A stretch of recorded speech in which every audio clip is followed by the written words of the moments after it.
guys, it's Tsitsi, and today I'm here to share with you my September TBR. Second video of the day. Still working on an ankle. We'll see how this one looks too. I don't think it's that different from the last one. Anyway, so today I'm going to be talking about all of the books that I'm planning on reading in September tentatively.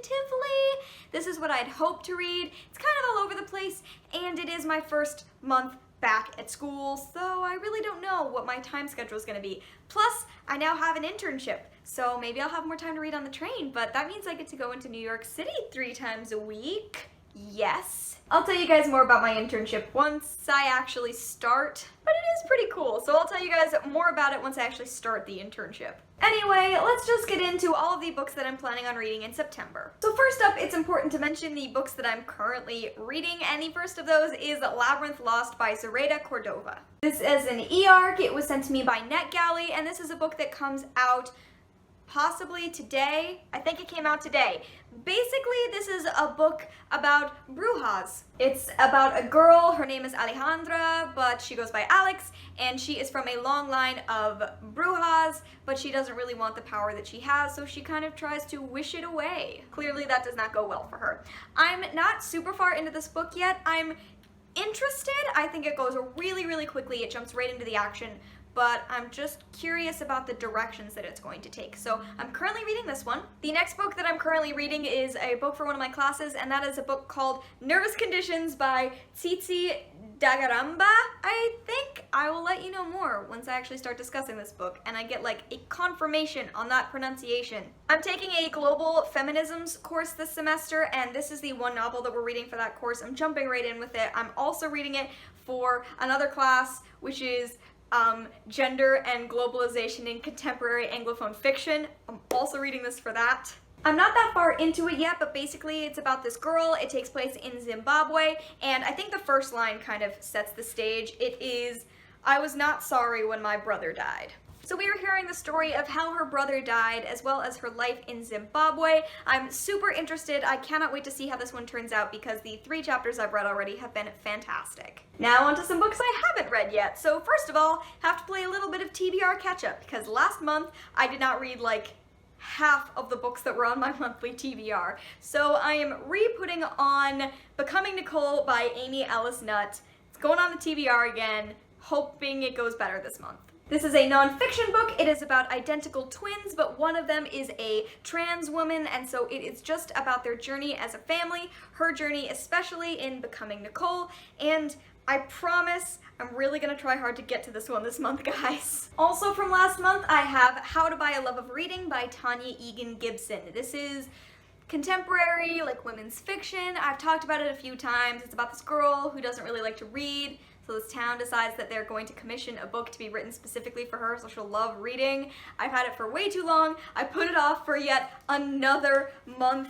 I was looking through here, and there are a couple of multimedia things, like I saw a couple of emails, so I'm interested to see what that is about, but I swear, I have been putting this off for so long, and I don't know why, so hopefully I'll actually be getting to it this month. I also have Radical by E.M. Kokie. This is also a book that was sent to me by the publisher. It's an e-arc, and it should be coming out in the next couple of days or so. Actually, I think it comes out on September 13th. I believe that's the official release date. Basically, this is kind of an end-of-the-world novel. The lead girl is a survivalist, and that's kind of going on, but additionally, she's falling in love with a woman, so that's why I wanted to read it. Survivalist, end of the world, queer ladies, all about that, so excited to pick this one up as well. Also, I'm planning on purchasing and reading the Grownup by Gillian Flynn. This is the only Gillian Flynn I haven't read yet, and I was kind of putting off buying this because I thought that I was going to have access to the original anthology that the short story appeared in, but that's taking too long. I don't think that's going to happen, so I think that I'm just going to buy the short story and read it because I really want to do an author spotlight on Gillian Flynn sometime this month, so I want to make sure I've read everything by her so I can be sort of all-encompassing as far as her work and recommending it. So hopefully I will be picking up this short story and reading it as well this month. Speaking of books that I've been putting off way too much, I have The Other Typist by Suzanne Rindell. I bought this book in London.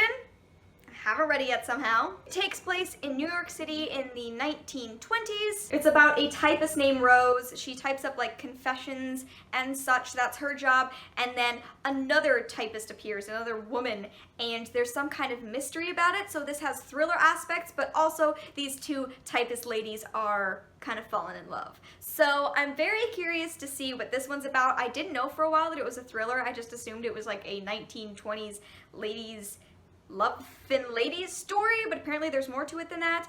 And it's time. I've taken this book back and forth so many times, it's gotta stop happening. I want to read it. And the last book that is tentatively on my TBR for the month is Simon versus the Homo Sapiens Agenda by Becky Albertalli. This is a young adult book with a gay lead. Basically, everyone knows what this is already. But it's about this kid named Simon, and he's gay, but he's not out at his school yet. He's been talking to this guy online. Someone finds out and blackmails him.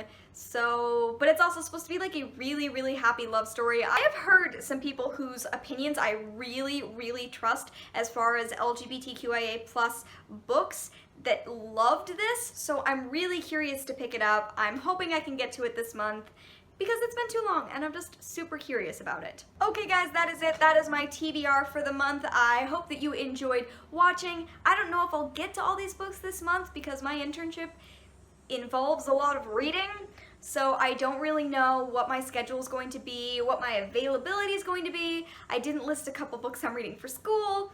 Basically, first month back at college, everything's a little up in the air. But I'm hoping I get to all these books. Please let me know in comments the books that you're planning on reading this month, or one that maybe you're like the most excited to read. Or if you've read any of these, let me know what you thought of them. Thank you guys so much for watching, and I will see you in another video very soon. Bye!